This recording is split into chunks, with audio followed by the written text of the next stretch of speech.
David engages and kills the Philistine. God's anointed king delivers Israel from her enemies. God's anointed king delivers Israel from her enemies in the face of seemingly insurmountable odds. Who is Israel's anointed king? God. God. That's the whole point. Israel was seeking another king. God says, I am your king. You think you want another king, but another king will just rule over you like the kings of the world. I am your true king.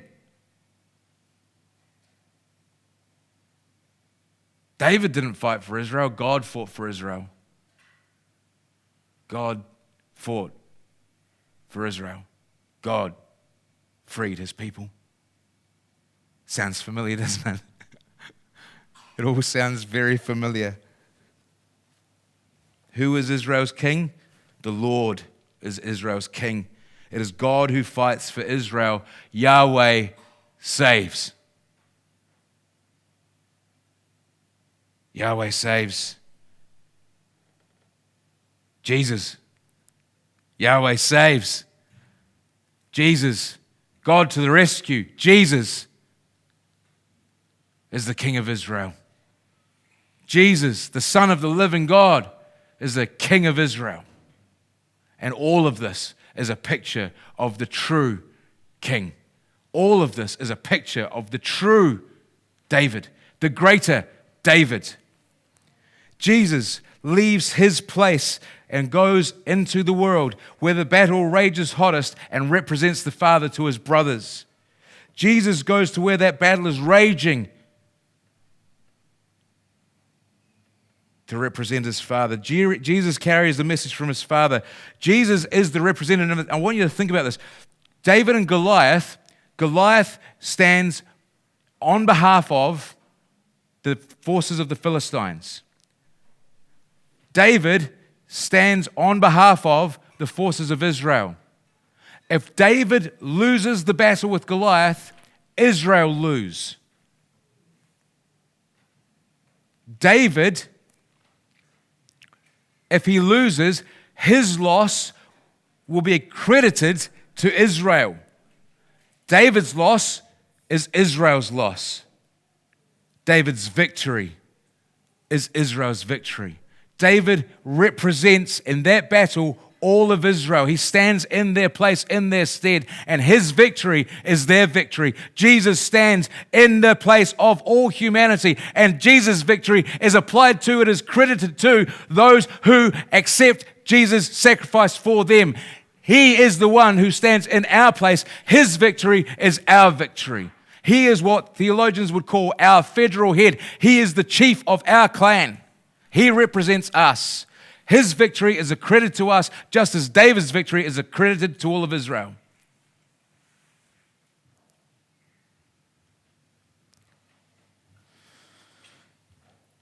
Jesus stands between the people and our real enemy, Satan, sin, death, and hell. Remember last week, Joshua entering the river Jordan. The Ark of the Covenant going before, and it's set in the middle of the river. The Ark of the Covenant, of course, is atop of that is the mercy seat. And the mercy seat is the place where God dwells. It's where God manifests himself. So when you set the Ark of the Covenant in the midst of the river, it is God himself who is standing, holding back the torrent of water and defending his people. It is God who stands between the danger and his people, and between his people and the danger. Jesus stands between us and our real enemy, Satan, sin, death, hell.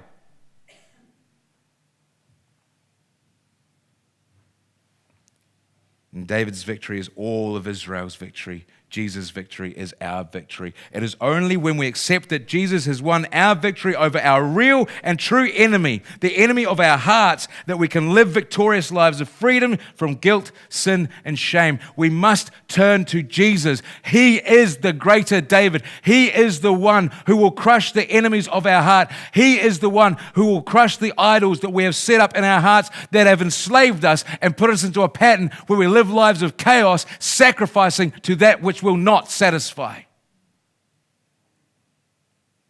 It is only Jesus who can set us free from that. Jesus is the greater David. Jesus is the ultimate David.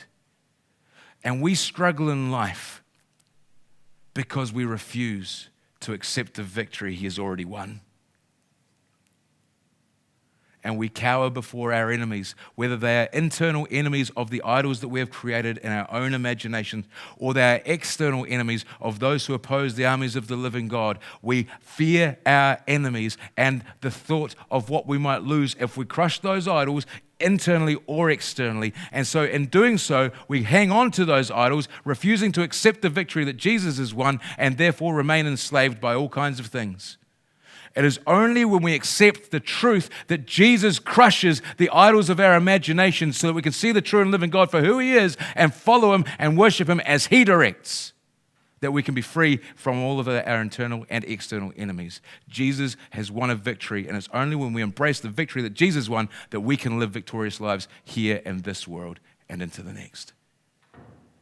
And so, dear friends, dear brothers, dear sisters, I offer you Jesus.